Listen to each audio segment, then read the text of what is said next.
Randy. How are you? Good. Happy New Year. Thank you for covering last time. With too many more times, I might get used to it. Free.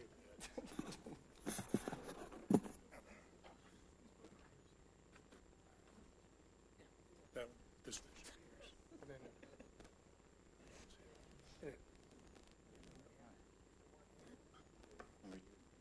I think that's fine. Okay. We don't really use the button. well, as far as voting, Just for this meeting, or is that the new? 2019.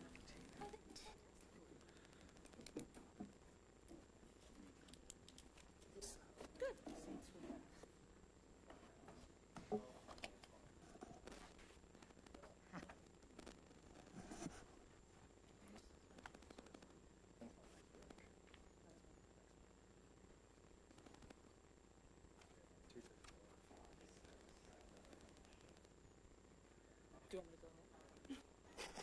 Go my retirement early? You don't. So, what's your question? So if you want to. who's the Kristen Salter.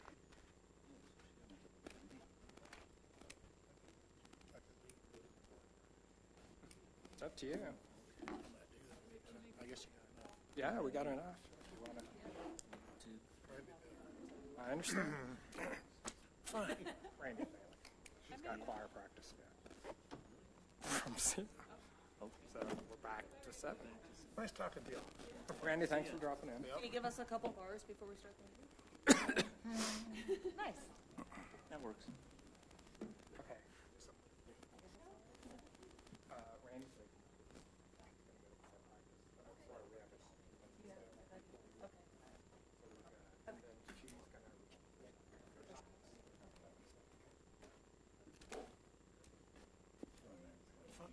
Thanks, Randy. This is the reward for last time.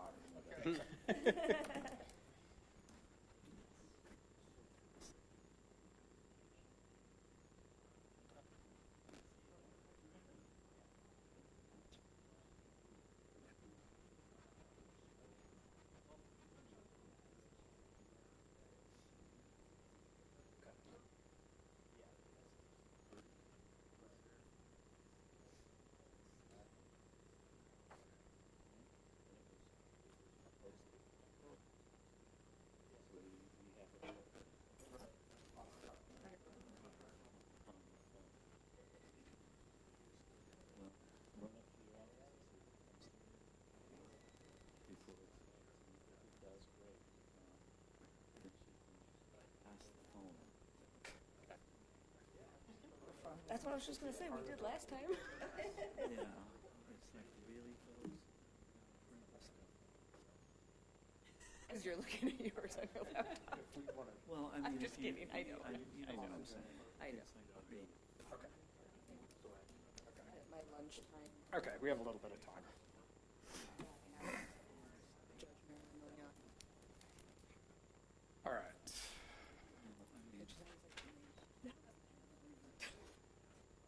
Are we ready? All right, I call the Board of Adjustment and Appeals meeting to order. Ms. Warwick, will you please take roll? Mr. Rieger, present. Miss Schmitz, Here. Miss Flynn, Present. Mr. Friesen, Mr. Elstrom, Here. Mr. Taylor, Here. Miss Sheldorn, Here. Chair Finn. Here. So there are 7 members present. Therefore, 5 affirmative votes are required to grant a variance or appeal. The board is authorized to grant or deny a variance by Part 3, Section 60 of the Englewood City Charter. Anyone aggrieved by a decision rendered by this board may appeal that decision to a court of record. However, such appeal must be made within 30 days of the board's decision. Any approved variance is effective at the end of the appeal period. Building permits for construction associated with an approved variance will not be issued until the appeal period is ended. Building permits must be obtained and construction begun within 180 days of the variance's effective date. Procedure for the meeting is the case will be introduced and an overview be given by staff. Applicant will present their request and reasons the variance should be granted. Proponents will be given an opportunity to speak.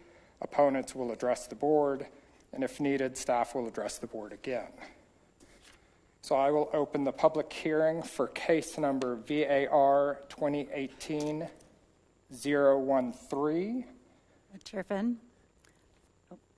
at 3500 Corona. The property address is 3520 South Corona Street. They're requesting a variance to exceed the maximum height of 32 feet in the MO2 overlay district. The case is now open.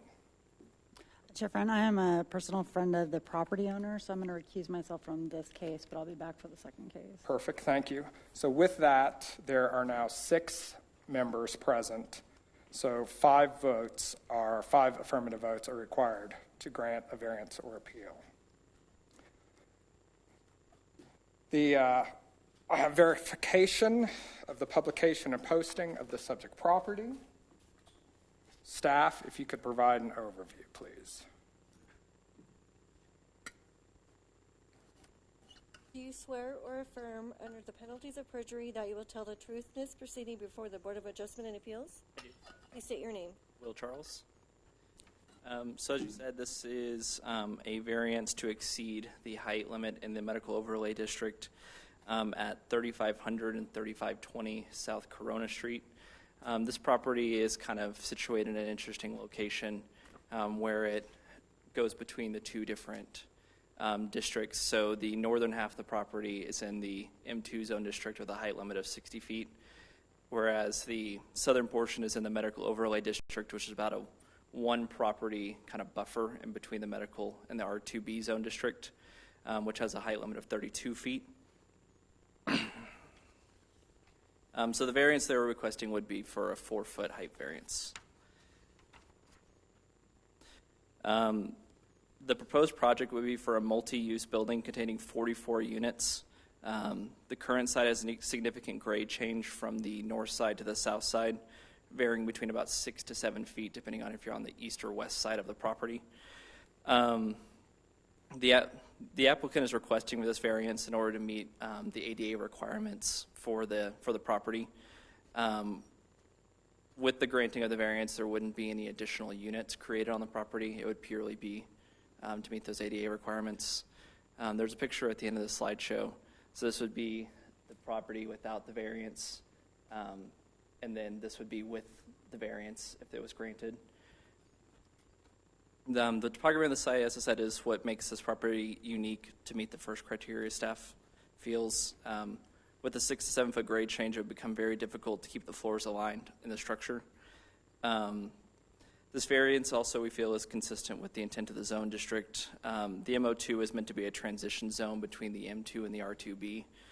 With the minor height variance, staff feels that it's still meeting that goal of being a transition between the 2.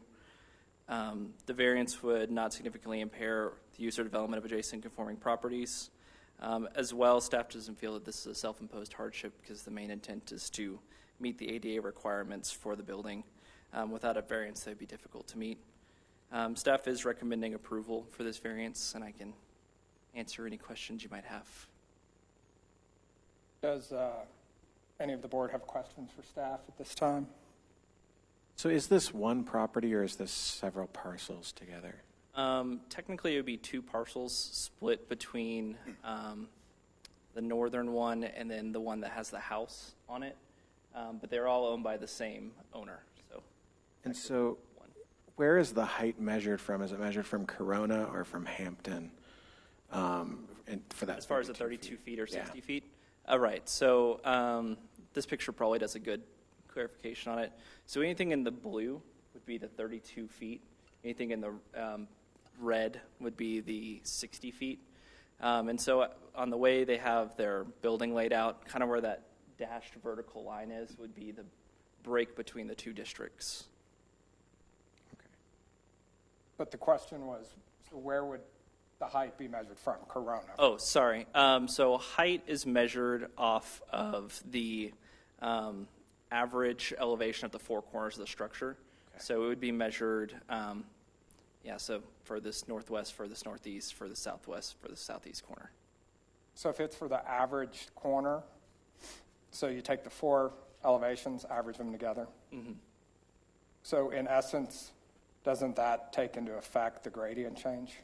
It would, but the side with the 32 feet is the side that's lower. So the side on the northern portion is the side that's at 87 feet and 84, whereas the southern side, the southern side is 80 feet and 78. So as far as the portion of the site where they have a 32 height, it's actually more prohibitive than on the side where they have the 60-foot height. If that makes sense. I think so. Any other questions for staff at this time? Thank you.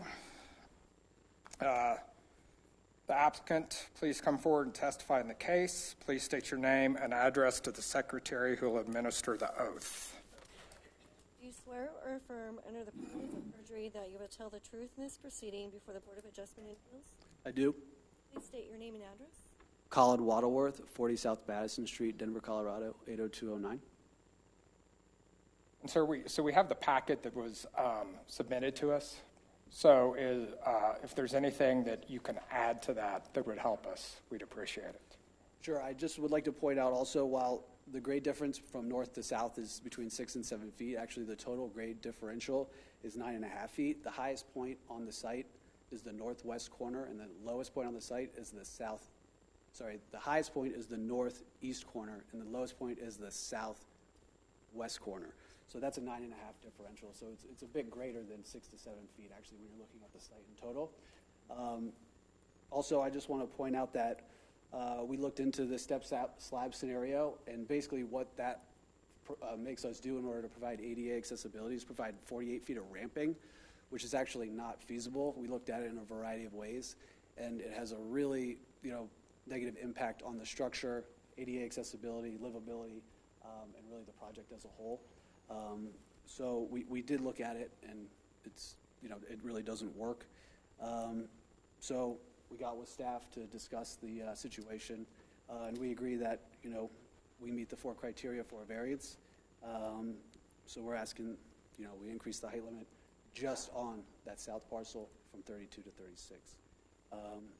We did approach the neighbors, and we did get support. The property directly to the east is actually a property that we own also, which is why you don't have a neighbor notification form for that parcel.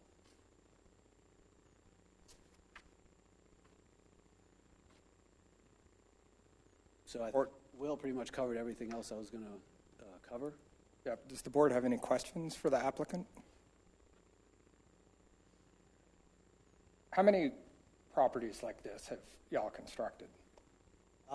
Several. So we did a property on the corner of Girard and Corona, which was 31 units in an M1 district. And then we did a smaller project off Quincy, 7 single-family homes, which I guess is not a similar building type, but is a project in Inglewood, and then several in Denver. And then our company historically has built lots of stuff.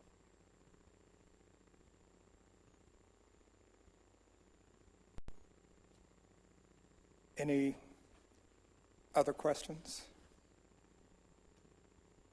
All right. Thank you, sir. You're welcome. Thank you. Are there any persons present who wish to speak in favor of this request? No one indicates that. Are there any persons present who wish to speak in opposition of this request? If you could please step forward, state your name and address, and be sworn in by the secretary. Yes. Do you swear or affirm under the penalties of perjury that you will tell the truth in this proceeding before the Board of Adjustment and Appeals? Yes, I do. Please state your name and address. Yes, Aaron Reed, 3584 South Corona Street. Well, there isn't kind of any sort of way to say are you for it or against it or somewhere else in between. And that line that's in the middle of the page there is the thing that's staring me in between. I'd come here tonight with the intention to be fully against this, but now that I understand the nature and the scope of the situation at hand, I won't be necessarily against it. However, I have one question. That being, during construction and after the building receives its certificate of occupancy, how is the snow removal handled on the sidewalk? And are the setbacks of the current Lincare building the ones that they're going to use now for the new build? Or are we looking into a whole different animal? We do not have answers for your questions, I'm sorry to say. So the case that has been presented to us is all we know. So that would be a question to address to staff. So I suppose the next question that would dovetail on this is the initial site plan approved or no? That would be a question for staff. From what I understand, in our little packet, there's a general site plan, but I don't know if it's been approved. We can have, when you get done, we can have staff come back up and address some of those concerns. Okay, so the developer doesn't fly out of their seats. I'm not here to impinge what they're doing. I'm in the building industry. I just wanted some more answers, and it doesn't sound like we're at that juncture at this hour. Correct. Okay. Yeah, because all we're just for the variance, the height variance. Okay, so Everything else, that's based on the information that you were presented here, that there is going to be some 37 units. well, yes, sir. Is that what I heard correctly? That's based on what they've given us. Okay. All right. 44 units? 44. 44 units. Okay. All right. Okay. That's all I have for now. Thank you. Thank you. Anyone else speak in opposition? If you could come forward, state your name and address to be sworn in. Do you swear or affirm, under the penalties of perjury, that you will tell the truth in this proceeding before the Board of Adjustment and Appeals? I do. Thank you. Please state your name and address. My name's Paul Seafang. I live at 3583 South Corona Street for 20 years. 44 units. I'm just concerned about the parking, and I think I heard, and I just was confirming, that the other variance is already at 60 feet? No, sir. The other... The height on the first lot is allowable to 60 feet. That's not changing? Correct. That's the M2 lot. The M02 lot is the one that they need a variance. And that won't change? We're just asking for 4 feet on the other tonight. That's the extent of everything? Correct. Okay. Well, then I'd be for it. That doesn't bother anything to me. But, wow, 44 units. I mean, I'm just saying that it seems like it's just popping up. And, we're kind of downtown now practically. But Ogden has gone crazy with height, and we're just, a single-story houses. 3 of us are here that way with single-story houses, and we're just feeling like we're getting towered over already. I understand. 4 feet isn't a big deal. My concern is parking, and then 44 units, I'm blown away. So is that underneath? Is that parking underneath? Yeah. Okay. You need to just talk to us. What we can do is we can ask staff. Okay. If staff knows and That's can all address I that. pretty much have to say then. That's my first time at something like this. I was just seeing. I understand. Concerned about my street 20 years, like I said. Thank you, guys. I appreciate you showing up. Thank you, sir. Other persons who would like to speak? Yes, ma'am. If you could step forward, state your name and address, be sworn in by the secretary. Do you swear or affirm, under the penalties of perjury, that you will tell the truth in this proceeding before the Board of Adjustment and Appeals? Yes, I do. Please state your name and address. My name is Tracy Hanf. I'm 3581 South Corona Street. I originally started over on Ogden Street, moved to Corona Street. I moved here. I know we can't stop the building, but I don't want the height. I feel like I'm in a fishbowl because of all the building. If I wanted to move to downtown, the downtown feel, I would have moved to downtown. And you guys are taking away everything that I loved and knew about Inglewood with all this building. And so I know I can't do anything to stop this building except for maybe to say, 3 stories is tall enough. I've just had enough, and I'm really frustrated with it. And thanks for the opportunity to talk. Thank you. Please don't. Thank you. Thank you for showing up tonight. Any other people present that wish to speak? All right. Staff, if you could join us back again at the podium. Can you address the site plan? Do you know if the preliminary, where are you with that? So they haven't had a formal submittal of any sort of site plan. They've gone through what's called our development review team process, basically to check to see if there are any variances before they get to the actual full-on build phase. So that hasn't been submitted yet, so there's no approved site plan or anything like that at this point.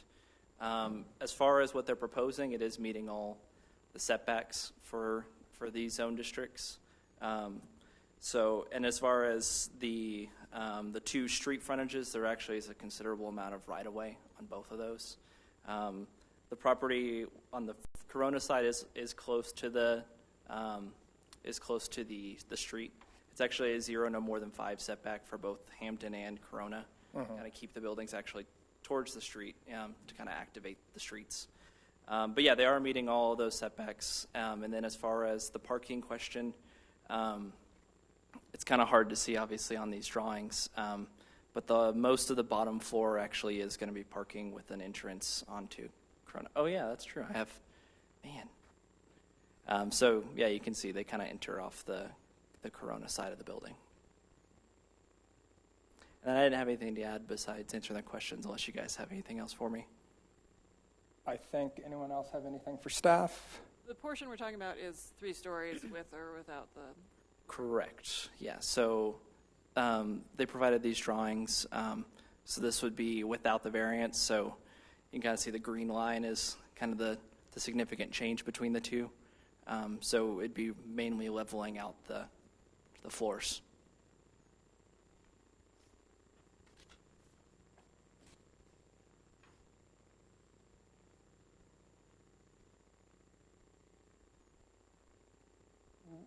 So when I look at the concept design, never mind, I just answered my own question, I believe. So the floor is actually on the right side. Can you go to the one that has the broken green line? Oh, this. Yeah. So the gap in the middle is actually just that little setback, if you will, in the conceptual drawing. Those floors actually go all the way. Kind of the gap where it's basically only the parking floor and nothing else. Yeah, so I had it, whenever they brought in their conceptuals, basically those units on either side of that gap are actually like 2-story units. So it's not like a secondary floor or anything like that. That would all be one of these units. And so, yeah, the gap is kind of that area in between that you can kind of see on the far right of this drawing.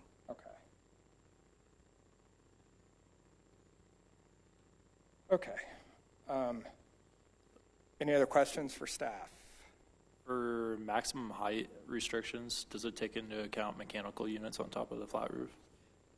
Mechanical units and things like that could, and I believe, encroach into that. I can check real quick for it.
So it in 1661 it says small-scale mechanical may be permitted within setbacks at the discretion of the city manager or designee. And this is for heights and everything else. So. Okay.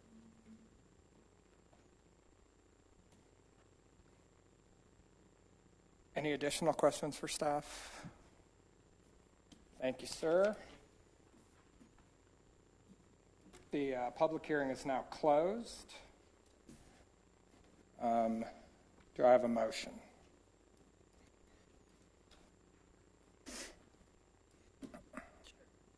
I move that case BAR 2018-013, 3500 South Corona be granted a variance to exceed the 32-foot maximum height in the M02 overlay district by 4 feet. Second. All right. What are the board's thoughts?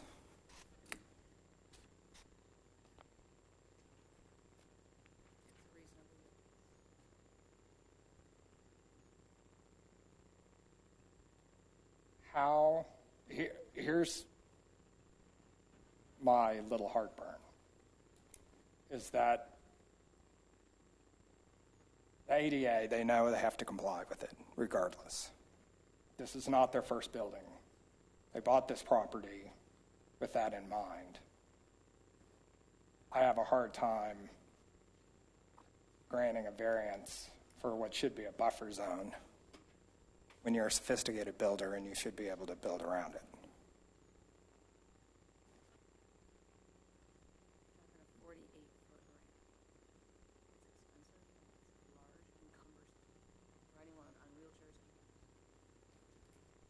You could easily have a mechanical screen that could go up and take up the space. There's no plan. There could be mechanical in front. I guess I struggle with it because I see it as a separate structure. With the north zone being allowable to 60 foot, why can't you gain your units on the north lot and build the 60 foot and build a 2-story parking garage in order to maximize your lot?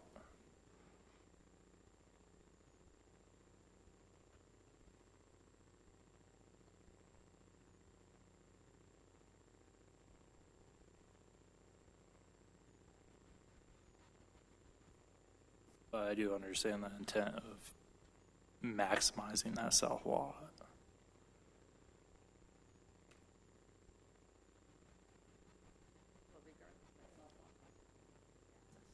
Correct. Whatever building you put there. You have to have ADA accessibility. Just doesn't mean you have to build on it. Well, maybe that's where I'm confused, is that how is that going to change any ramp? All you want is your floors to align, it seems. No, otherwise, because of the slope and the run of the ADA ramp, you have to elongate it in order to get that. Right.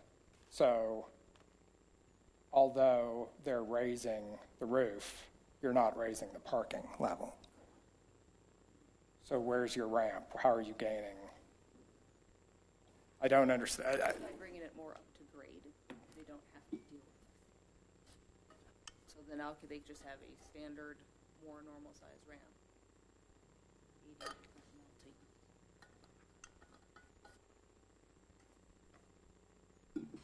I'd have heartburn if they wanted a 3-story or if they wanted to increase parking or something else. Right. And they could. They very obviously there's no plan submitted, so they absolutely could come back and put this monstrosity, but then that's the city to deal with, and they'd have to come back. Right now they just want 4 extra feet. Yeah, I just. And when you have a 60-foot monstrosity next to it. Right, but the 60-foot monstrosity can go in that zone. So this is a buffer zone. I think the sophistication when you have built these things and you look at it. Anyone thoughts? Other thoughts? I mean, I think with the topography and with trying to meet ADA, even a ramp wouldn't be a perfect solution. I mean, it is a better solution to try and be all level for accessibility purposes. And with the grade on the lot, I think there are some unique conditions to present here that we can consider. Yeah. I also have I drove by the lot. I don't know how we're getting 9 foot of grade. It doesn't, and we don't have a topo, so we're taking that for word. I mean, We've had lots with a worse gradient, but it is what it is. And when you're trying to get that much parking on the site too, I mean, this is a lot of hard math to try and. Right, well, the garage levels aren't changing. Right.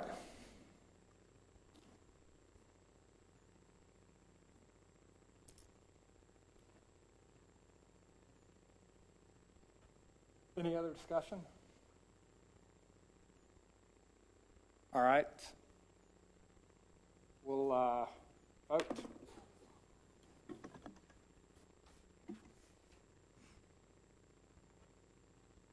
Mr. Rieger? I voted to approve based on the first criterion is that unique physical conditions exist, such as the size, shape, location, topography, or surroundings, which are peculiar to the land or structure involved, which deprive the applicant of privileges enjoyed by the other properties in the vicinity. Based on the 6 to 7 foot grade change, as well as the development being on an existing zone district that allows up to 60 foot of development. I believe that the second criterion has been met, is that the variance is consistent with the intent of the zone district regulations to secure public health, safety, and welfare. The third criterion, I believe, has been met, that the variance will not permanently impair the use of the development. And the fourth criterion has been met and is not a self-imposed difficulty or hardship. Ms. Schmitz? I voted yes for the reasons stated, and in addition, I think it's significant that the applicant is not asking for an increase in any dimensions to add, money-making parts to this property. It's to level these floors for ADA accessibility purposes. It doesn't include more floors. It doesn't include more units. So I think they are doing that to enjoy privileges enjoyed by other properties in the vicinity. Ms. Flynn? I voted yes for the reasons stated. Mr. Elstrom? I voted yes for the reasons stated. Mr. Taylor? I voted yes for the reasons stated. Chair Finn? I voted no. I don't feel like the variance is appropriate. They bought the lot knowing of the slope, knowing of the ADA requirements, and they're a sophisticated boat builder. Motion passes 5-1. Thank you for your time. That case is closed.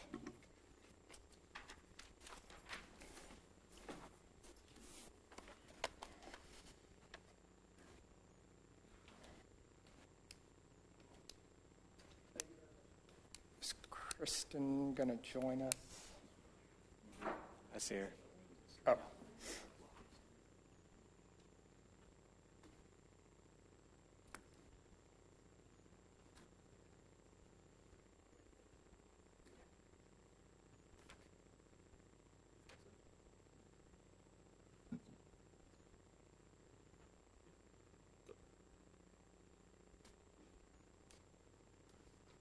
All right, so we have 7 members present voting again, so 5 votes are required. The public hearing for case VAR 2018-014, applicant Knuckleheads, property is at 4398 South Broadway. They're requesting a variance to reduce the minimum lot footage for automotive sales from 75 to 50 feet. Do we have verification of the posting? Chair Finn, we have verification. However, it is on a cell phone, and it is a picture. They have tried to email it to me, but it has not come through the system yet. But I did verify that it is signed, stamped, and certified. So everything under oath, you're testifying that everything is squared away. Could we see a picture? Could we see the cell phone and the picture on the cell phone? We're going to pass the phone.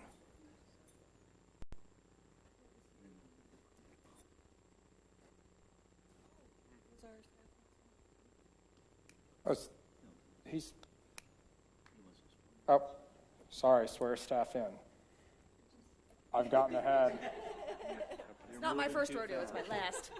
Trying to make up some time. Affirm under the penalties of perjury that you will tell the truth in this proceeding before the Board of Adjustment and Appeals? I do. Please state your name. Wade Burkholder. Now you can swear. And then, could you please repeat what you said to me now on the record? We have verification of posting. It is on a cell phone as a picture. The applicant has emailed it to me. However, I have not received that email as of yet through the system. But we are able to show that everything is signed and in order via the cell phone screen. So you're testifying that everything's in order, and if we could see a picture of the posting from the cell phone?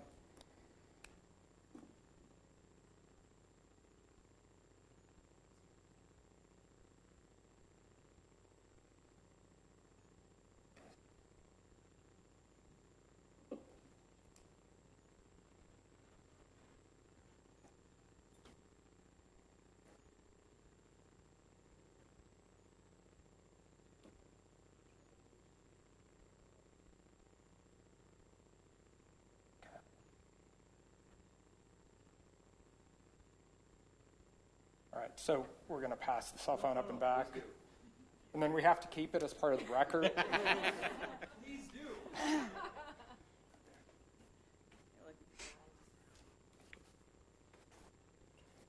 Staff, if you want to start doing the overview while they're looking at the photos.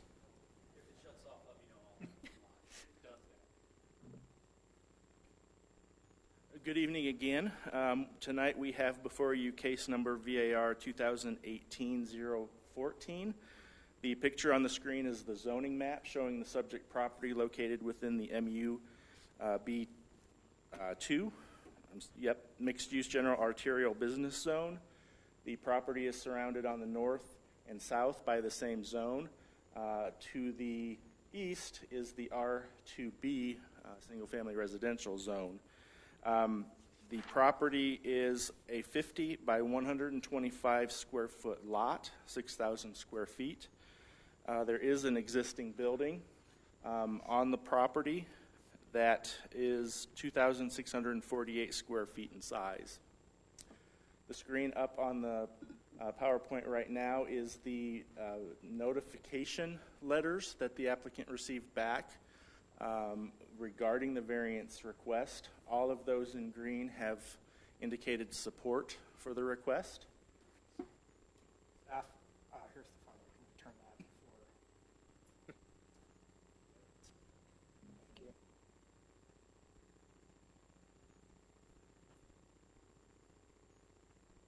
And this is a site plan layout of the actual lot in question. The request is for a reduction to the minimum lot frontage along Broadway for automobile sales from the required 75 feet to 50 feet at 4398 South Broadway. The property is located within the South Broadway Heights subdivision, which was platted in the early 1900s. The building on this specific property was constructed around 1940.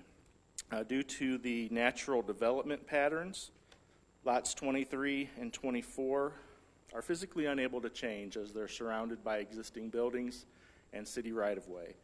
This is a corner lot, as you saw on the zoning map, with the smaller frontage facing on Broadway and a little bit larger frontage facing Radcliffe Avenue.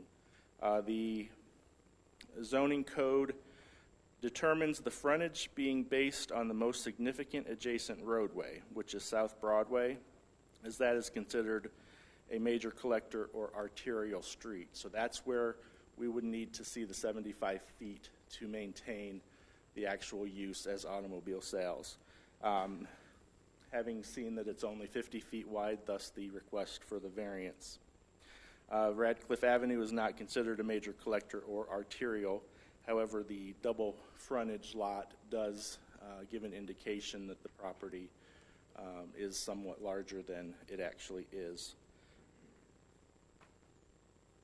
The actual code language that requires 75 feet was established in 2004, if I'm not mistaken. Yes. And the applicant is requesting the sale of motorcycles as well as other power sport vehicles, such as snowmobiles or ATVs and such. The applicant is not proposing the sale of any passenger vehicle, car, or truck of that nature. And given those facts, that is why staff has recommended approval of this variance and meeting the first criteria of the unique situation, the uniqueness of the lot. It is an existing condition that has been in place for many years prior to this applicant and prior to the actual code language that we're talking about tonight. The second criteria is that the variance is consistent with the intent of the zoning code. We find that this variance would not create any public health, safety, or welfare issues. The site has, for many years, historically been automotive related. True Custom was the prior tenant, and they specialized in customization of motorcycles and repair. There was a limited use permit issued by the Community Development Department in 2012 to True Custom Cycle for the repair and customization of motorcycles. Knuckleheads has since taken over that limited use and has been in compliance with that ever since. Approval of a variance tonight would require that limited use to be updated with the findings you all may decide upon. And going forward, that would then be in the record and part of that limited use permit. Automobile sales is a limited use, permitted use within the MUB2, so that's why we would need to follow up and update that. The third criterion is the variance does not physically alter the property in any way. Mentioned it is an existing condition. And the fourth criterion is that the variance is not a self-imposed hardship. Staff finds that there is not a self-imposed hardship, as this is an existing condition that the applicant is dealing with. He would like to add the sales to his current existing motorcycle repair operation. The rationale for the 75 feet may possibly be that along South Broadway there are existing car lots, and the planners and staff and council at the time may have just wanted a larger frontage so things weren't so on top of each other for automobile sales in that corridor. As I mentioned, staff does not find a reduction from 75 feet to 50 feet to be something that should not be approved. We think it should be approved, and especially with the fact that there will be no car sales, truck sales. It will be limited to motorcycle or other power sport vehicles. With that, I will answer any questions you might have. Is there a definition of automobile in code? There is. Okay. And it's very vague. It doesn't differentiate between how many axles or if it's a truck or. It may or may not. It may, yeah. The definition is for vehicle, Yeah. and it's virtually anything that's powered. Yeah. Oh, but this is, okay, and does the 75-foot language reference vehicles or automobiles or? So you can't throw in right now.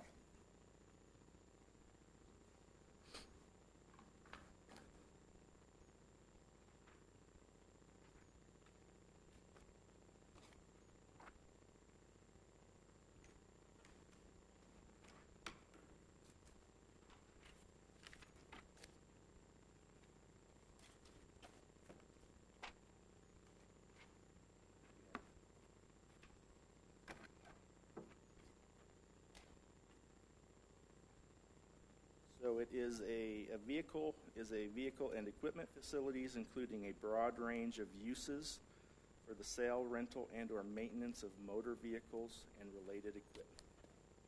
The large parking areas and outdoor storage may be included with these uses. And the actual 75 feet does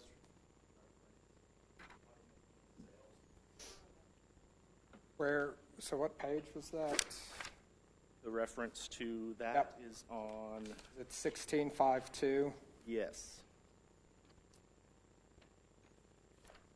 1652C3.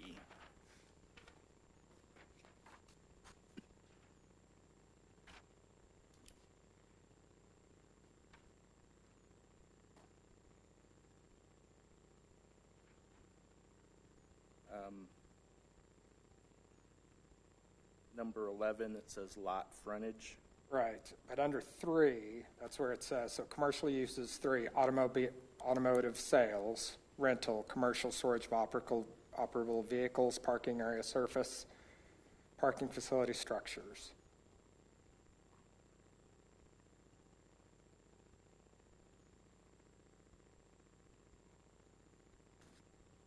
And so it's really a question about whether this variance is needed, but we can certainly consider that this is a request for extra protection. Right, I think if you look at how our vehicle's defined, a motorcycle would be considered a vehicle, but under the code, it does say, under 11, it says automobile. But I get it.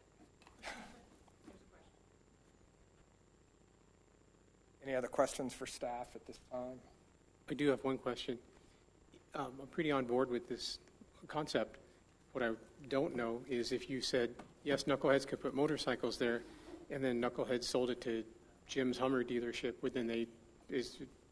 any automobiles could be. It's dictated by the limited use. Okay. So the limited use is really the required permit. Okay. And that limited use permit says. It does. It would be updated too. And then, Okay. yes. Oh. We'd add power sport. When did you say the language went into effect? 2004. Okay. So when you say power sport, how large of a vehicle does that encompass? It would encompass snowmobiles, four-wheelers, ATVs. My knowledge would not say anything larger than that, but we can clarify that if the applicant has further clarification. Okay.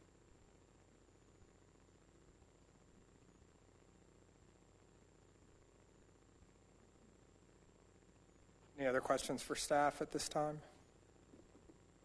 Thank you, sir. May the applicant please come forward to testify in this case. If you can state your name and address to the secretary who will administer the oath. Do you swear or affirm under the penalties of perjury that you will tell the truth in this proceeding before the Board of Adjustment and Appeals? Yes, ma'am. Please state your name and address. James Margiotta, 29 East Radcliffe Avenue, Inglewood, Colorado. And we have your packet that you gave to us. Yes, sir. Is there anything you'd like to add to that to help us in our decision? Just so you guys understand, the way the law is written, I've read through it really well, trying to understand everything. Even if I wanted to sell scooters right now, it wouldn't fit. And motorcycles are our main products. Even if they're not ready for the street, like dirt motorcycles and things like that, because we service them from that standpoint. We get people wanting to sell them all the time. So power sports typically are defined as motorcycles, ATVs, snowmobiles, water skis, jet skis, things like that. So it's basically a small motor, and that's what pretty much defines it. The law, the way it's written here in the city of Inglewood, basically says automobiles, and because it says automobiles, it kind of just throws everything into that lump. But then if we look down the street, we have another facility down the street that sells lawnmowers. So if it was a lawnmower place, they would be pretty much doing the same thing, having to come for this situation, the way it's written. So, we were a power sports dealer when we moved into this location. We had to actually give up our dealer's license to be there. And that was part of the stipulation of taking the space when we originally got there. We didn't take that knowing that we needed to give up the license at first, but once we got in there and applied for our business license, we found out. So it was kind of like reeling back, trying to get stuff done. So it's cost us a tremendous amount of money and time and effort to get this back to square one to try to get to work with the city, and they've done a great job trying to get this stuff resolved for us. So thank you. Board have any questions for the applicant? I was looking at the site plan in the packet. Are the sales proposed to be indoors? Oh, absolutely. Okay. Well, the only thing that what we do is, and even with the sales or service, we put the motorcycles out during the day. We put them out in the front just to get them out there, just so people see what we do. And then what happens is they come in at night. But all sales and transactions, all that happens inside. So when you drive by our facility at night, there's nothing out there. It's not like a regular car lot or anything like that. So. When we would have room inside for vehicles displayed. The way the law is currently written, I could be in another location on South Broadway here, let's say like the Renew store, where all the motorcycles were inside, but because the lot frontage is not 50 or is not 75 foot, we would be barred from even selling indoors. But you could display them. Yeah, you could display them, but you're not allowed to sell them. Yeah. So I think some of the concern would be ATVs, the ones I'm bringing over, the bigger ATVs side by side. Right. Those would be considered UTVs. Okay. Yeah. Do you have plans to sell those? We have no plans for that. Our primary thing is we mainly do Harley Davidsons and dirt bikes. So would you be opposed to us, if we decided to grant it, to say only motorcycles? That would limit what we're doing right now for winter sports and things like that, which is snowmobiles and things like that. Okay, so motorcycles, snowmobiles. Right. What else do you? Snowmobiles, we're looking at for the springtime possibly doing jet skis, things like that. So power sports is typically a general thing. The floor, even with a UTV would still be half the size of a regular car. So if we use that based on the frontage of 75 feet, we would still be less than 35 feet. Directly kitty corner from me at our location is another location, and I think it's up on the map, which is actually 50 foot of frontage, and it's a car dealership with their main entrance right there. So actually their location is actually smaller than ours, yet they have a car dealer's license. Right. Well, and I understand the UTV, but I mean, we're getting into splitting hairs if we start, because then could a smart car dealership come to us and say, hey, we only need 50 feet because we'll sell UTVs, yeah, UTVs don't have license plates to be driven on the streets. Most of the power sports are not typically driven on the streets. The only ones that typically would be motorcycles. So would you? That's why it's typically motorcycles and power sports, or power. That's why they put them under that. So it's actually a separate license. You have no plans to sell UTVs? No. So you would be happy with motorcycles, snowmobiles? Yes, sir. Jet skis. I'm just trying to. Right. No, that's really not our primary goal. Is not to be selling, like UTVs and stuff like that. Our main goal is motorcycles from that standpoint. We are mainly a Harley dealer, like I said, from that standpoint, used Harleys. But like I said, we're getting more into used motorcycles. We're seeing that for like dirt bikes and things like that. And we need to be able to, in the wintertime, be able to service. So that's why it's really important that we have ATVs and snowmobiles to take and offset those winter months. Okay. And I'm not familiar with the power sports term. So does that encompass all of the things other than motorcycles that you sell? Actually, a power sports license includes motorcycles, surprisingly enough. We actually, when we moved in there, we had 2 licenses. One which was a used car dealer's license, so we had that originally, and then we had a power sports license at that time too. We gave both of them. Actually, my partner decided to stay at our old location. He kept those licenses and stayed there.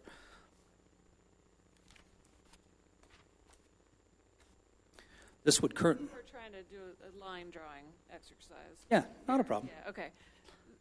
And just to be clear, what you're selling now and what, We're not selling anything at this point. right, what you anticipate, what you have on your lot that you would like to be selling is, just give me the list. Motorcycles, snowmobiles, ATVs, scooters, jet skis, sorry. Okay, thank you. So the difference between an ATV and a UTV. Typically, an ATV is a single rider or a UTV is a double rider, or it could be up to a quad, which is side by side with the back seats. Some of those things get to be, as you know, very large. Right. And being that I have such a small location, trust me, we don't want them in the shop. I mean, when I have them in for just service, they take up a tremendous amount of real estate.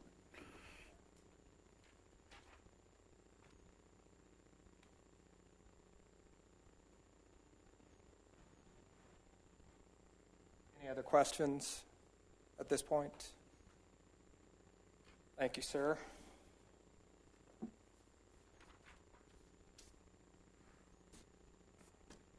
Are there any people present who wish to speak in favor of this request? You can. If you could please come forward and state your name and address, be sworn in by the secretary. Do you swear or affirm, under the penalties of perjury, that you would tell the truth in this proceeding before the Board of Adjustment and Appeals? Yes. Please state your name and address. Colleen Dickerson. My home address is 2835 South Pennsylvania, but I'm becoming a member of Knuckleheads, so 4398 South Broadway. And I did have a speech, but most of it's been covered.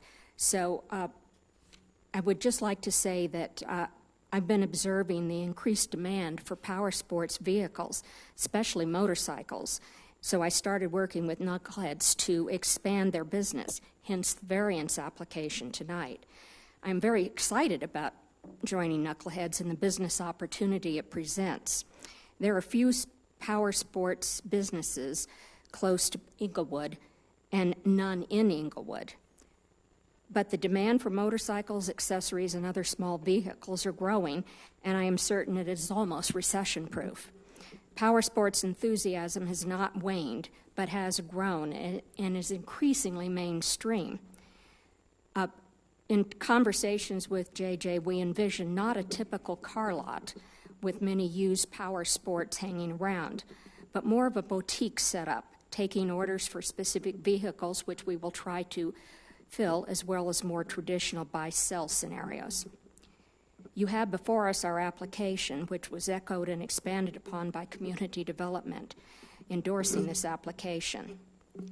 We are sure when we can sell, it will be a benefit to the city, increasing sales tax just from this business, enhancing the business atmosphere on this block, not to mention providing more potential customers to the remaining businesses on the block.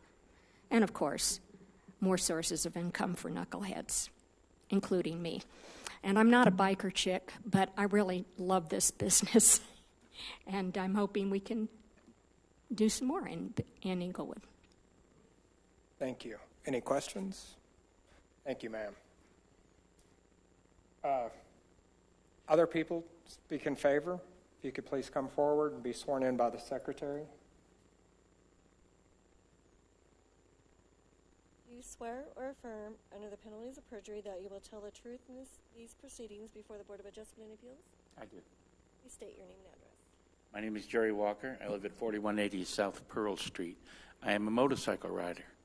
I get my maintenance done at Knuckleheads. They're very professional. They get my motorcycle back to me on time. That's very important to me. And it's nice to have a motorcycle repair shop in Inglewood. If you don't know, this is the only one we have in Inglewood. And I would think that it would be a plus for Inglewood to try to keep as many businesses here as you can. As you may not know, Broadway is starting to get a little thin on businesses right now. There are a lot of empty stores on Broadway, and I'm hoping that this one doesn't go away, because I don't want to take my money to Littleton and pay Littleton taxes. I don't want to take it to Denver or Aurora. They're a much longer ride, a much longer drive if I trailer it over there. This is fairly close to my house. I live near Pearl and Oxford. This is close to my house, and the parts that I buy there are reasonably priced. And if you did not know it, this motorcycle shop may be the only place that actually held a benefit for those that were injured in the flood. And also there was a toy drive there this December for the children in Inglewood who might not be able to get toys. So I'm hoping that this place will stay here, and I hope it will stay open as a motorcycle shop. I just recently purchased a second motorcycle that's an antique, and they're currently working on that one for me right now, and I'm very, very pleased with the amount of work they do and what they do. Thank you, sir. Any questions? Thank you. Any other people who wish to speak in favor? You can approach and be sworn in by the secretary. Do you swear or affirm, under the penalties of perjury, that you will tell the truth in this proceeding before the Board of Adjustment and Appeals? Hi. Please state your name and address. Michael Jones, 4851 South Pennsylvania Street. So I echo a lot of what's been said already here. My family was in business in Inglewood since 1960. 4 different businesses, 9 different locations. I grew up in Inglewood in business. And we have seen a lot of, and this is not just unique to Inglewood, but we've seen a lot of small businesses that have gone away, especially in the motorcycle business. We used to have a Harley dealership just a couple blocks north of where Knuckleheads is now. They left and built a new big location further south. We're seeing that more and more in the motor industry. And to have a small independent shop such as Knuckleheads is very important. It's important for our community. It's important for riders that don't want to go to the larger shops. And so it definitely serves the community in that sense, as well as many of the other things that they provide for us. So that's really all I have to add to this. I know this isn't the appropriate forum, but I would recommend that zoning take a look at the code when it comes to this area, because in what I know about Denver, specifically with regards to this particular area, it's more definitive as far as how Denver addresses these types of zoning issues. So we're pretty vague in Inglewood. That's all I have. Thank you, sir. Any other persons present who wish to speak in favor of the request? If you could please be sworn in by the secretary. Do you swear or affirm, under the penalties of perjury, that you will tell the truth in this proceeding before the Board of Adjustment and Appeals? Yes. Please state your name and address. Vicki Hoffman, owner of 4630 South Bannock. We had a car dealership back in the late 90s at 3232 South Broadway. So I can totally relate to this. We were self-employed for about 20 years, and I think it's really important to distinguish that motorcycles are completely separate than a car dealership. And bikers bring and have a lot of money. And so by offering sales to customers, they also could potentially be out because, a motorcycle sale takes as long as a car sale. So they'd probably be inclined to go spend money in Inglewood during this process because, it's not a 5-minute transaction. And I think that bikers really do spend a lot of money, and they very much are community oriented. You always hear on the news that, the bikers take the toy drive to Children's Hospital every year. So I think that Knuckleheads is a very professional-looking business. I think that Inglewood would benefit between the generated sales and taxes and increasing visibility to other businesses. And I have a home close to there, and it is one of the most professional looking businesses on Broadway within that area. And I think another thing is to understand is it literally takes an act of God to get your motor vehicle dealer license. And I think that by knuckleheads having to, get within this situation where they couldn't sell, the auto industry is very difficult. It took us probably a year and a half to get our license. So I would implore you to just really consider it. That part of Broadway just is declining, and there was the Mad Moto that's gone now too. So I'm all in favor of it. Thank you. Thank you, ma'am. Any other persons present to wish to speak in favor? Round number 2. Is it? Go ahead. Can I pass this out to you? What is this? It's a letter that I wrote. Is it part of the file? I don't know if it is or not. Could you be sworn in? Do you swear or affirm under the penalties of perjury that you will tell the truth in this proceeding before the Board of Adjustment and Appeals? I do. Please state your name and address. Scott Moore. I live at 4175 South Acoma Street. So what exactly do you have? So I have a letter that I wrote in support of. Okay. So if you give it to us, we keep it, and it becomes part of the file. Yes. Yes. You can give it to, yes. If you could give it to the secretary.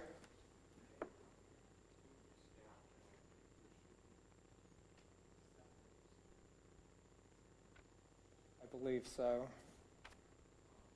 And we can share. I'll leave the copy that I kept here. And you want to hit any highlights? Yeah, I would like to hit a couple of highlights. That to us. And so I came to know Mr. Margiotta when I owned the property 2 doors down from his location. Okay. I put about $100,000 into renovating that property and making a vacant property viable. And so I was glad when Mr. Margiotta came and did the same. So the last 2 paragraphs I won't read into the record because they address the scale issue of motorcycles. And also, I should also note for the record that I have a professional qualification. I'm an architect and have been for 30 years. And so this is something that's familiar to me. So Knuckleheads is really a shining example of what a business can do to improve the look and feel of the neighborhood anchored by South Broadway Urban Corridor. And what I think is worth adding to what's been said already is this second paragraph and the third paragraph here. Before Knuckleheads moved into the space, it was shabby eyesore with trash featuring abandoned vehicles that drew vandalism. When Knuckleheads moved in, the abandoned vehicle was replaced with street-activating outdoor seating. The building was given a fresh and attractive 3-color paint scheme with matching awning and entry. New attractive signs were installed. Best of all, the motorcycles that are carefully brought out daily are attractive works of art, some of them with values in the range of 5 figures. The business is vibrant and active with customers and craftspeople. It is a friendly place to stop in. JJ, the owner of the business, as you have heard, has taken an active leadership role in the community. He plows our sidewalks. They're no longer mine. I did sell that property, but he's working with other businesses to share trash containers. He maintains the property meticulously and helps others do the same. Thank you. Thank you. You don't have to answer it. I'm just curious. Why do you sell your property? We had some staffing issues which affected our company financially. Okay. I just didn't know if it was anything to do with the location or something else. No, it was. It would have been better had I kept it because it was essentially my retirement plan. But we were actually in a lawsuit with a former employee right now who stole from the company, and I'm sorry to hear that. it's part of being in business. Thank you, Mr. Thank you. And thank you for your time. Anyone else to speak in favor? All right. No one else has indicated speak in favor. Are there any persons present who wish to speak in opposition? Nobody has indicated to speak in opposition. Staff, any additional comments? I have a question for you if you could come back up quickly. So we're saying that the lot's 50 feet, but from the site plan, I'm showing 55 feet? The actual Arapahoe County Assessor Records calls it a 50 by 125, so That's what we're going with, even though it's actually 55? Yes. Okay, so we can make a motion accordingly. Any other questions for staff? I have a question. So Mr. Moore brought up a good point that this is a corner lot and we're measuring the frontage off of Broadway. Is that because of that's where it's addressed? I mean, can we not measure the frontage off of Radcliffe? I'm sorry. The code requires it be measured off of the major street.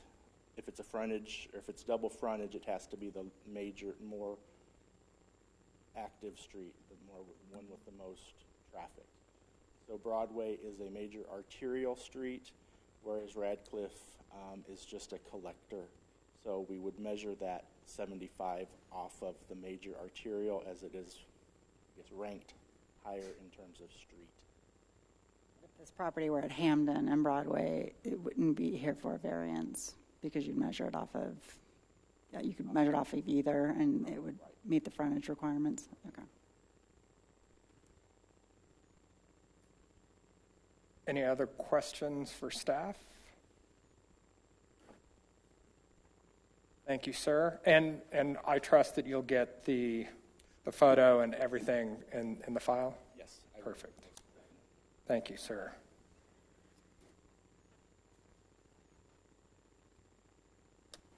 So the public hearing is now closed. Can I get a motion?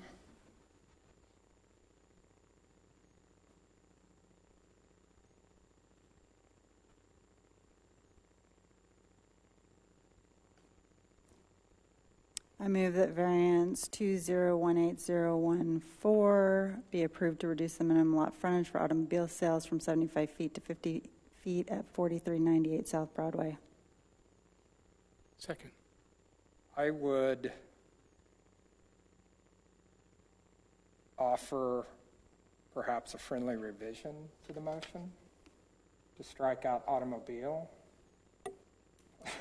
I don't know if that's splitting hairs. I don't have a problem with it being automobiles, so I would just prefer that the motion stand. Okay.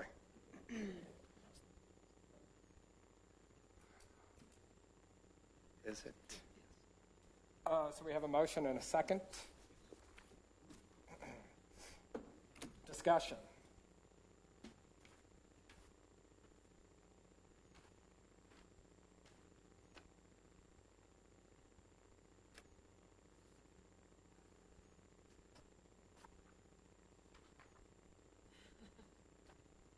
So here's my take.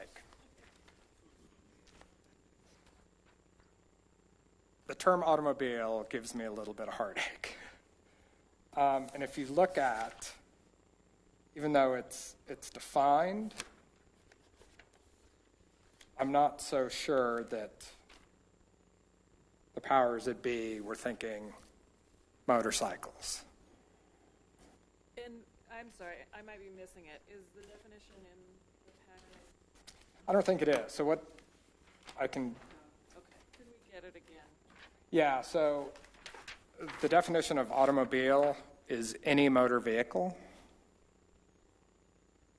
It says the definition for automobile sales is an establishment arranged, designed, or used for display, sale, leasing, or rental of any new or used motor vehicle in operable condition. Right. The problem is then we look at vehicle.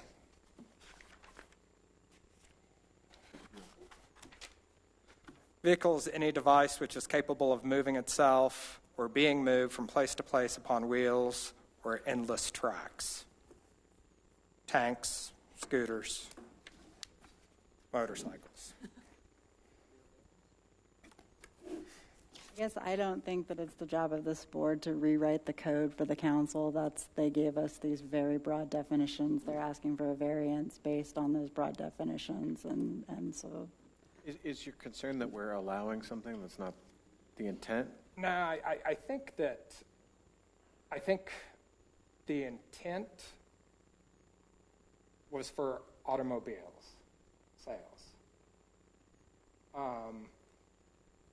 And I understand that. And then when you start talking motorcycles, you're talking about a smaller vehicle. And when you look at when these lots were plotted, it was way before this language. So in essence, this lot has no hope of selling a motorcycle because it's smaller, and we can't increase the lot because it's been built out. I mean, I understand that we're hamstrung, it seems, but, and I guess that's what I'm trying to get my hands around, when we say automobile sales, were we also thinking scooter sales? So you can't put a scooter, because if so, you also can't put a motorcycle. Seems to me that we're limiting, once again, we're trying to pick the brains of council who. But I think we have some direction, at least from the limited use permit, that of what's allowed on that site in terms of use, that things of this nature or similar nature are currently allowed or would be allowed, and there's some coverage there, that we're not just opening this up completely. I agree with that, I guess. Yeah, I am struggling with the intent, because there's nothing unique about this lot. There's lots like it up and down the street. Yeah. That's the criterion I'm struggling with. Well, and with that in my mind, so when these lots were plotted, which was,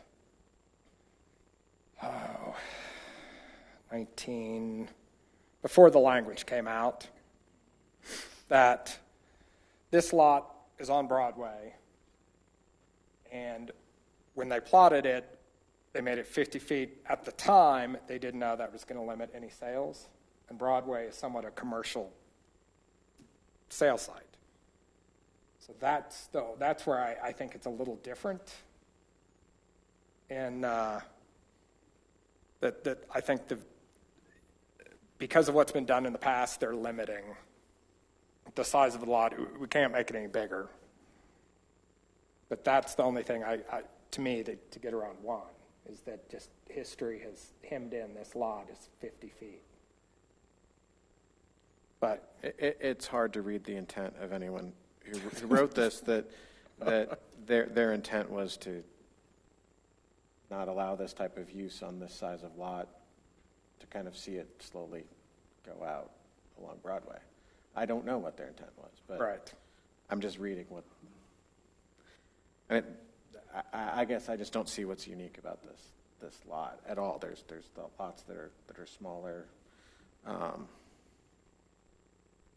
There's lots all up and down Broadway that are about that size. I think that the argument is that it's the use that's unique. So then I guess we get back to if we're using automotive sales, that doesn't capture the unique use.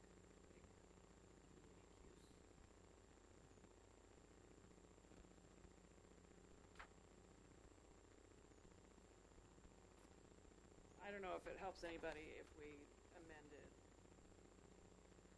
automobile sales to the specific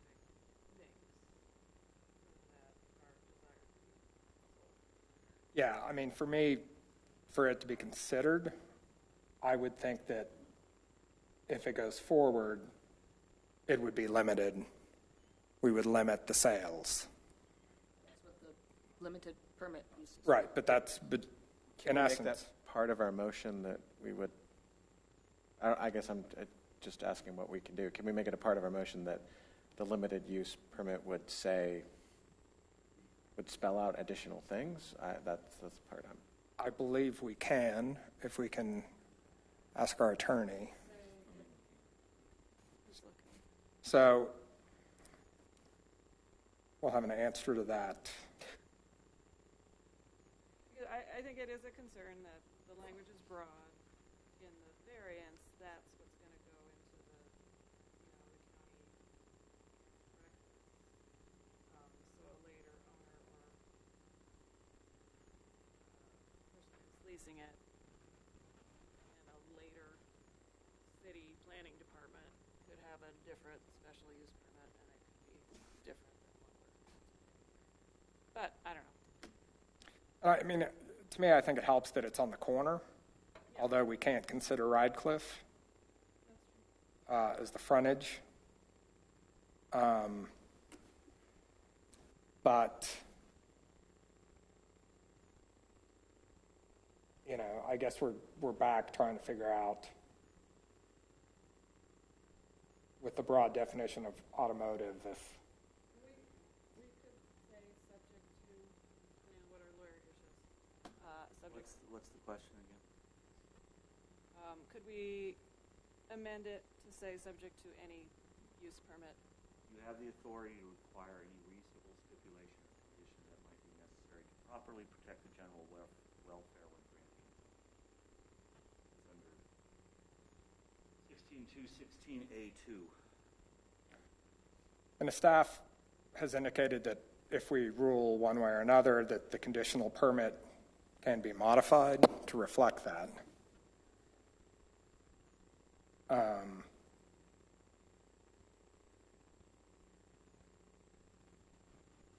mean, there's two ways to do it. We could be specific about what's getting sold in our own motion, or we could just reference that it's subject to any restrictive use, otherwise imposed by the city.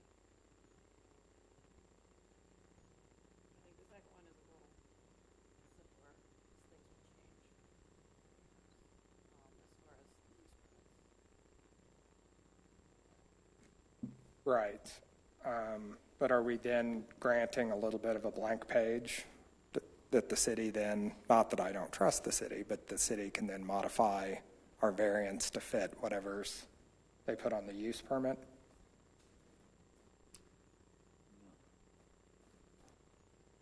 If you make a condition to your zoning or to your motion.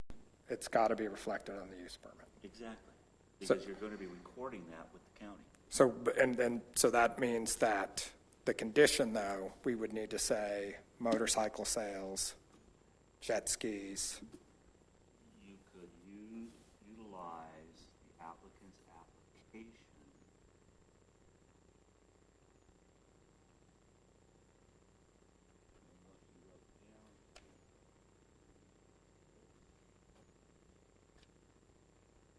In his justifications and reasons for a variance, the applicant wants to add the sales of power sports to the already licensed repairs and service.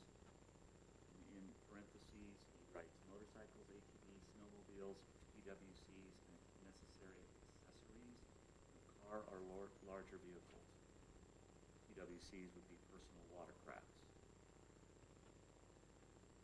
Okay. I think that's correct. So,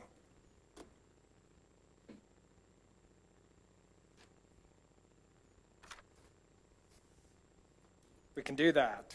Does it satisfy, does the board want to talk about the criteria? Or do we need to discuss that? Do we need to discuss? You need to make a motion to amend my motion, because I'm going to vote against that, so. Okay, so can I table that just for a second? Because I'd like to figure out if the criteria. I think the fact that it's a corner lot gets me closer on the first criteria, so that.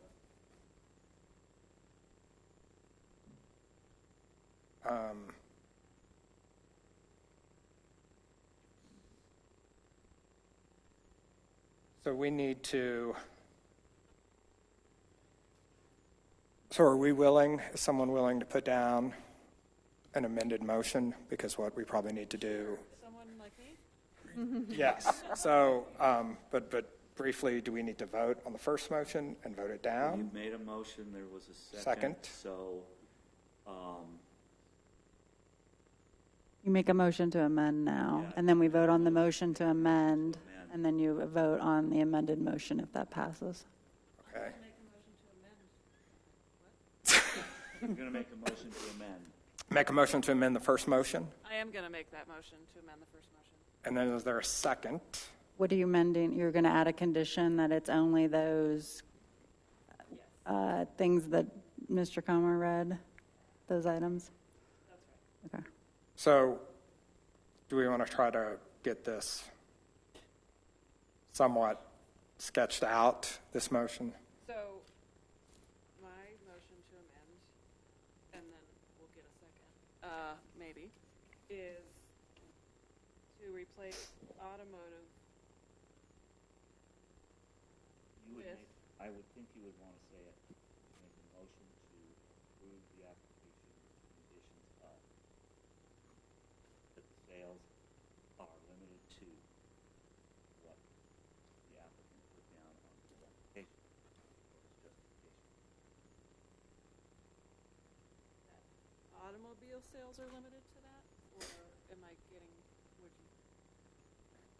know what I'm saying? Yes. Okay. If you want to add automobile, if you want to say that the automobile sales. Are limited to, okay. That's right. Hold on.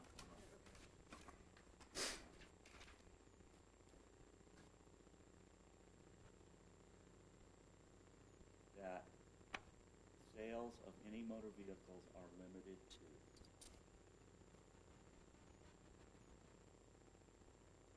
Okay. So I make a motion, we amend the existing motion to have a second sentence that says sales of any motor vehicles are limited to those vehicles. Well, I would, rather than refer to this piece of paper that might get lost in the shuffle, okay, I will say it this way.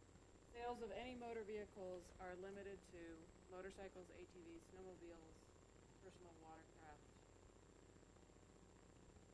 That would be it. I need to say necessary accessories because they ain't motor vehicles. So that's the motion I have. Is there a second? Second. Okay, so we need to vote on amending the motion. So let's vote on amending the motion.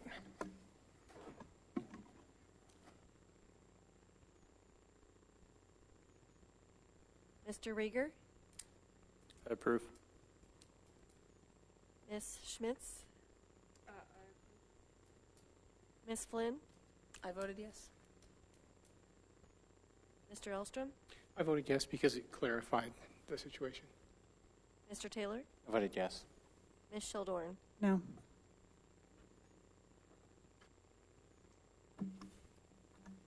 Amendment passes 5-1. I voted yes. Oh, sorry. I'm sorry. That's fine. Chair Finn, Really, I don't matter that much. 5-2. Okay, so now we have a new motion. 6-1. 6-1? Yes, ma'am. Oh, sorry. 6-1. 2. I voted 2. Okay, so now we have a new motion. Do we want to vote, or do we want more discussion on the new motion? I know you have a little heartburn over this. What, No, I'm ready to vote. are you ready to vote? Do you feel like we're going astray of automobile? I mean, I just would, again, I know I feel like I do this a lot, if staff could please convey to council that this is obviously problematic, and if they could look at this in their next code update.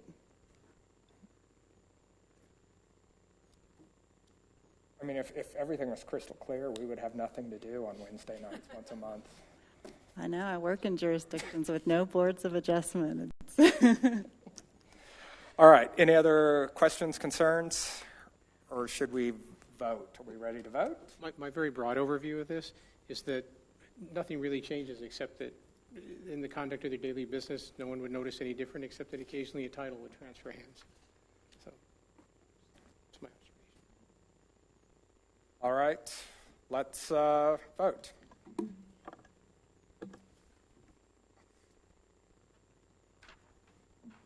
Mr. Rieger? I voted no, based on the plotting of the land and the requirement of the 75-foot of frontage was established in 2004. I don't see that a unique physical condition exists, size, shape, location, topography, or surroundings which are peculiar to the land or structure involved. Ms. Schmitz?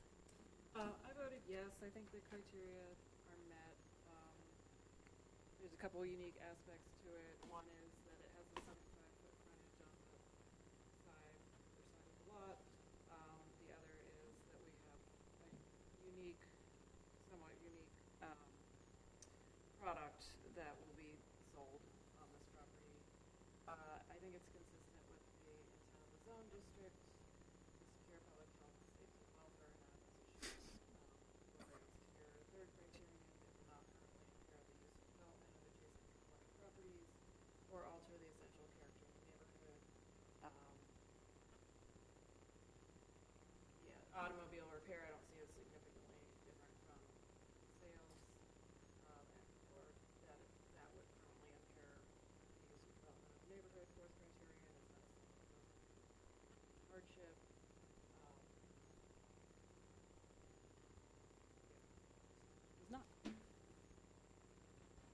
hardship. Ms. Flynn? I voted yes for the reasons stated.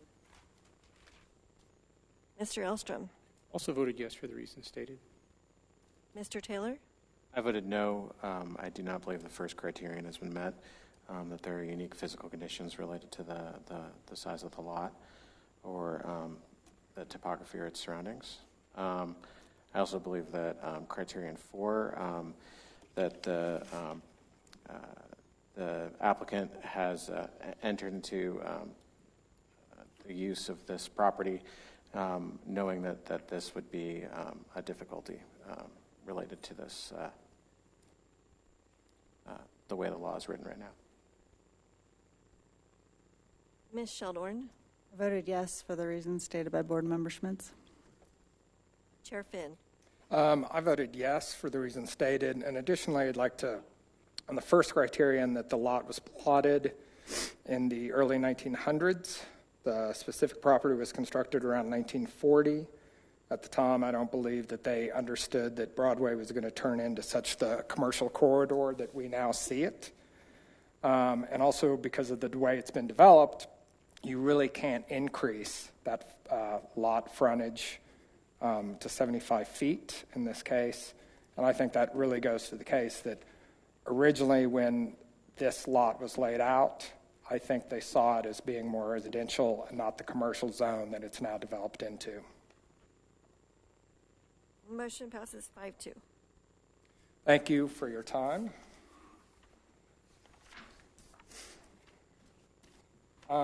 Moving on, approval of minutes. Do we have enough people to approve minutes? Who was here last time? I was not here. Neither was here. 4. So we do not. We have 4? We do not have enough to approve minutes. Well, we need, how many do we need? We need one more. We need 5. We need 5? Yeah. We had Randall that I let him. We could do that one. We can fix that by email. And also the same approval of finding of fact. We don't have enough votes for, so we'll do that by email. Staff's choice, do we have anything next month? Seriously? One for sure. You're killing us. What happened to our nice, quiet little board? No, the front setback. All right. Start to play spoilers for next month. So we do have cases, For a case. for sure cases. Dugan, City Attorney, Nothing. thank you for your help tonight. Sorry we made you actually work. Board's choice, I have not forgotten that I owe you guys a holiday dinner somewhere. I thought I didn't get We it. perhaps we'll do a spring fling. I was a little bit indisposed last time, feeling sorry for myself, but I'm healing. So I will get on that, and I was hoping we wouldn't have any cases next month and we could just put it on that Wednesday, but we're going to have to pick somewhere else another time. So I'll send out an email and get something going. Perhaps Dugan will join us for this. Only if you're buying. You earned it tonight, my friend. I don't think so. I think that is it. So we stand adjourned. Thank everyone for their time. What happens to my nameplate? Do I get to keep it? I think you should keep it. I think you get to keep it. Thank you. That's, officially, thank you very much for all the work you've done. Oh, you're welcome. I'll be back. Last day is acting.